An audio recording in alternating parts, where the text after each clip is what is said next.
Сәлем. Мынандай сайтпен таныстырғым келіп отыр. Google'ға ой.kz деп жазасыздар. Сосын кіресіздер.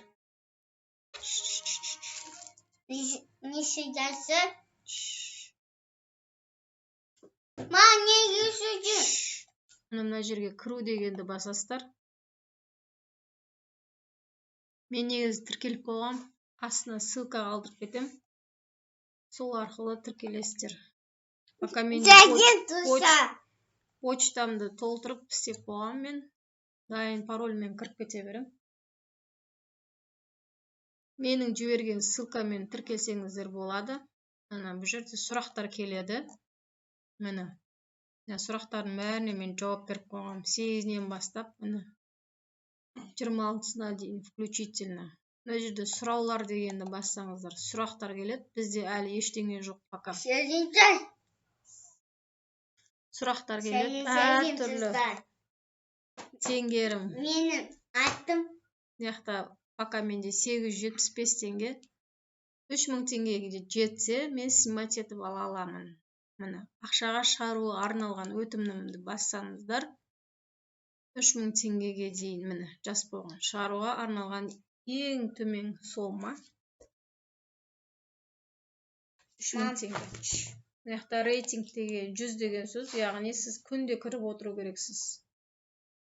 Міне 6 айдан бастап жауап бермесеңіз, мынау сауалнамалар кемейді, өшіп кетеді.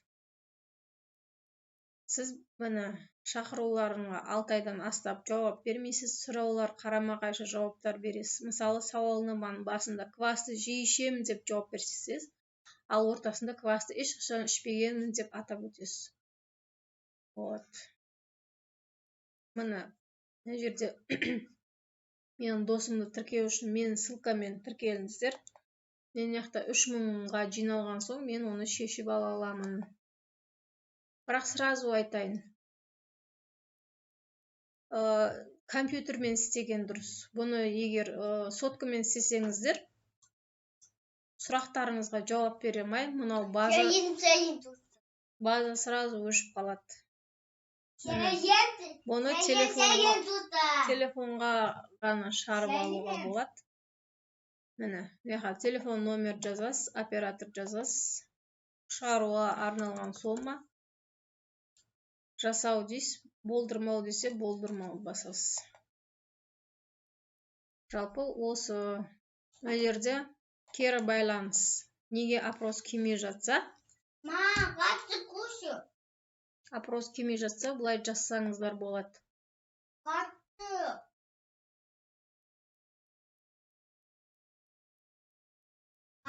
Хабарламаны таңдайсыз, сұраулар деп. Сұрақ қоясыз. Неге сұрақтар келмей жатыр? Сұрағым қатып қалды деп жазасыздар, мәтінін жазасыздар, хабарламаны отправить етесіздер. Мына жақта сұраққа жауап ала аласыздар. Маған сұраулар келмей жатыр. Маған жобадан ақшаны қалай шығаруға болады деген. Ең төмен сома 3000 теңге жиналған соң жобадан ақшаны шығарып алуға болады. Содан кейін теңгерім тарауында ақшаны шығаруға өтінім сілтемесі пайда болады. Сіз ақшаны мобильді телефонның шотына немесе WebMoney әмиянына жөнелте аласыз. WebMoneyға тіркелгендер соған шығарып алады. Жалпы оңай, осылай табыс тапсаңыздар болады.